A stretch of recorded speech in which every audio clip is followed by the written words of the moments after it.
My name is David Dickson. I'm a science journalist. I'm a mathematician by training. I studied mathematics at university. But what has always interested me has been the interaction between science and the rest of the world. And in order to pursue that interest, I decided not to go into mathematics, but to go into science journalism. So I have written the area in which I study is the relationship between science and society and the impact that science has on society. And it's that which has driven my interest in science journalism, and it's also that which has brought me to this conference here. Because the particular aspect that I'm interested here has been the role of the history of science in helping us to understand the way that science interacts with society, and also the way that science is seen in society, whether science is seen as a progressive force in society or as a negative force in society, and how these two aspects of science are balanced against one another. What I've been trying to do here at this meeting, or in the presentation that I made, was to talk about the history of science and to talk about the contribution of Arab scientists to the history of science at the global level.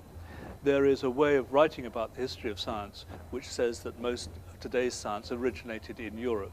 It either originated during the Greeks, with the Greeks during the Greek period, 500–600 years BC, or it said it originated in Europe from about the 16th century, and there tends to be a big gap in between the two. What we have learnt, and what we have learnt increasingly over the past few years, is that not only was there an enormous amount of science done in the Arab world during that period, but also that a lot of that science had a big impact on the science in Europe, that many of the early European scientists actually used Arabic texts, used the ideas of Arabic scientists in formulating their ideas. So rather than being a discontinuity between Greek science and modern science, there was a continuity, but this continuity took place through Arab scientists and through scientists in other parts of the world. And that's a big gap that has now been filled. I think what it helps us to do, it gives us a better understanding of contemporary science, but it also helps us to realize that contemporary science is not purely a European creation, that it took many inputs from many individual sources to lead us where we are today. Two examples of Arab scientists that I focused on.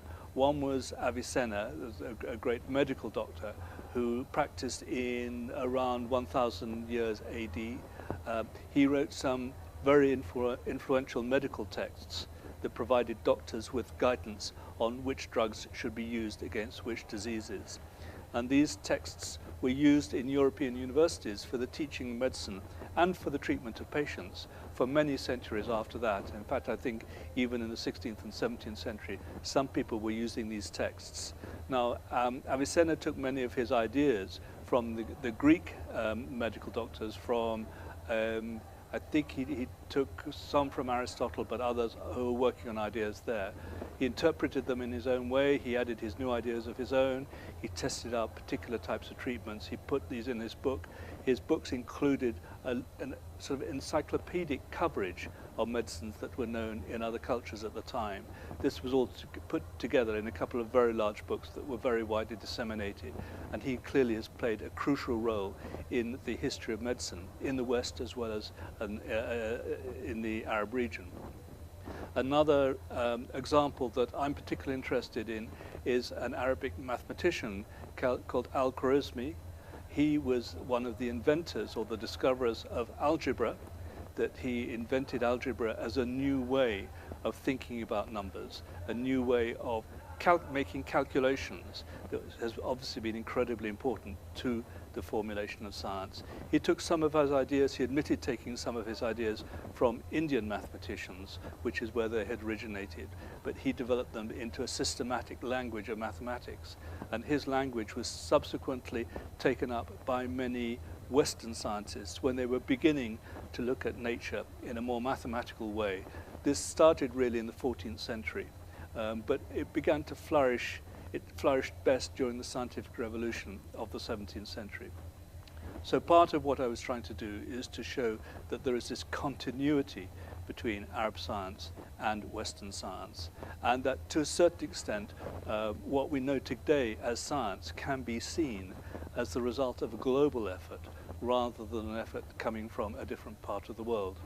And I think that's really important because we are at a process in global development where people are increasingly coming to accept that there is going to be no development, there cannot be any real development without science and without the application of science and technology. But in order to do that, people have to trust science. They have to trust in what they're learning. They also have to be able to criticize science in a responsible way. They need to be able to tell what's good about science, what's not so good about science, and to find ways of defending themselves against, through ethical codes, finding ways of avoiding the less desirable aspects of it. If they see science as coming from the outside, particularly coming from the West, they may distrust science because they see it as a Western artifact, and they may see science as a way that the West is trying to impose its own way of looking on the rest of the world. And to some extent there is some truth in that. I think there are people who have felt that Western science is so much superior to knowledge systems in other parts of the world that they almost have a mission to actually impose this point of view on the rest. But there are other peoples who see this as a form of exploitation. They feel that this is an external force imposing its will on them, and imposing its will through the cultural changes that it is trying to enforce. And that as a result, they will tend to reject this because it is coming from outside rather than because it is part of the indigenous culture. I think the more that we can learn that indigenous culture is actually part of what is now coming back, the more people will be prepared to accept it. And also, the easier it will be to integrate contemporary cultural concerns with science. If science is not seen as a foreign language, but science is seen as something which has local roots and also has local relevance, then it's going to be much easier to incorporate it into the knowledge systems, into the educational systems, even into the political systems, than it might be otherwise.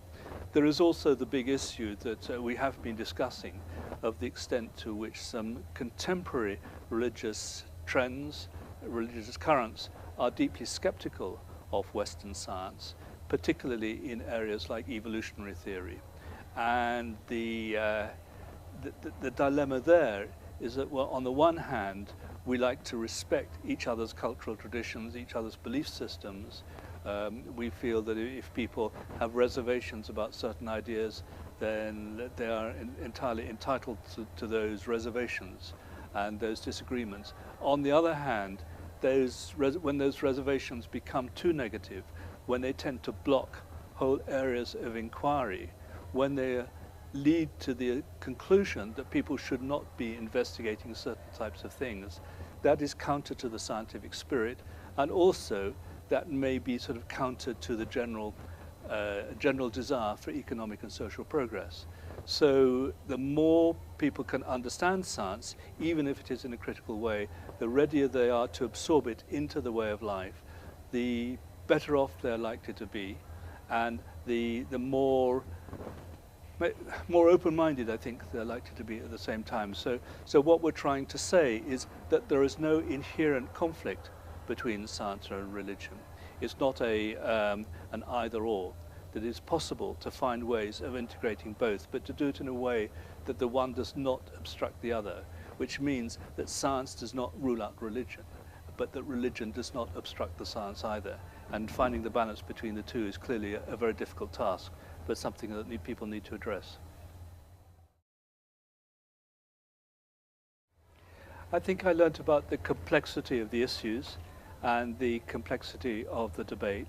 I certainly learnt a lot more than I knew before about Arabic science, because you can understand that when we go through science courses in England, in Britain, we do not learn about Arabic science. We tend to learn about our own science. And for us, even when we study the history of science tends to start with the scientific revolution. It tends to start with the 17th century science. So I think it's really important for people like myself to understand that there is a whole chapter or a number of chapters of the history of science that took place before then and took place in other parts of the world, in particular this part of the world. So I think I've learned a great deal about what took place in this part of the world about 1,000 years ago and how this then led into European science. The other thing that I have learned is I think the challenge that is faced, because the Islamic tradition has very deep roots, and it is very powerful as a cultural tradition which determines how people look at all aspects of their daily lives.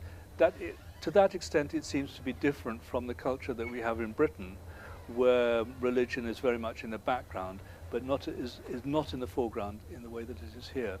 And that means that there's that much greater need to find some way of reconciling religious and scientific thought in this part of the world than there is in the parts of the world that I'm more familiar with.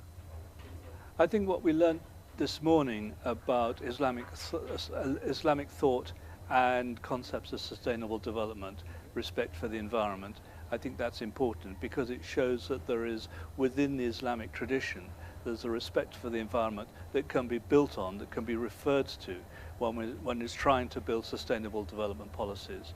One can argue the case that sustainable development is part of the broader Islamic tradition, and therefore there is nothing, there's no tension between efforts to protect the environment, to develop or to design a form of development that is compatible with preserving the environment.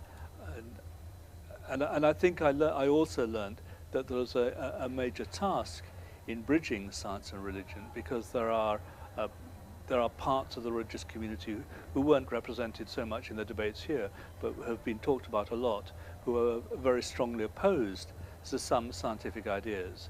And the task of bringing that part of the community in line with modern science is a very big challenge.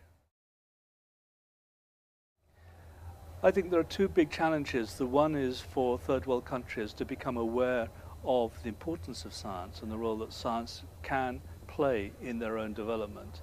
The second big challenge is to find ways of getting third world countries to appropriate science into their culture, and particularly into the way they make decisions and the way that they take decisions on science-related topics. What I was specifically talking about was the need to inform both policymakers on the one hand and the general public about both the promises of science and the threats that science brings, and to actually say that in order to cope with either of these, either the positive or the promises or the threats, the first thing you need is a good understanding of science. You need reliable science communication, and once you've got that, then the arguments can take place on top of it.